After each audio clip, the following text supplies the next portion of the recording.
គុណច្រើនជាកិច្ចបន្តល្អប្រសើរសូមលោកគ្រូភ្លេងប្រកបបទហោមរងដូចតទៅបាទសូមពុទ្ធជ័យ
គុណច្រើនលោកគ្រូភ្លេងវរៈ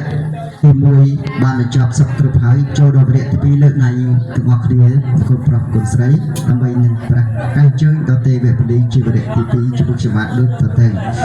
ឧកាសៈបបតៃខ្ញុំប្រកាសណាសូមគ្រប់ជើងយាងទេវតាទាំង7ថ្ងៃដែលលោកមានបនិស័យគ្រប់គ្រងលើឋានកណាលីណា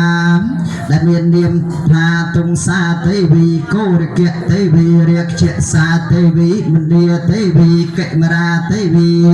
មហោតរៈទេវីព្រមទាំងទេវតាដែលថែរក្សាឆ្នាំទាំង12រួមមានទេវតាឆ្នាំជូតដែលលោកតែងតែរក្សាមនុស្សទូទៅទេវតាឆ្នាំឆ្លូវទឹកនៅជារកាលទេវតាឆ្នាំខាល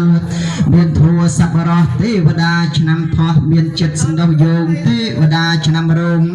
ដែលមនុស្សទូទៅចូលចិត្តស្រឡាញ់ទេវតាឆ្នាំអសាញ់គង់លើប្រាសាទគិរីទេវតាឆ្នាំមេ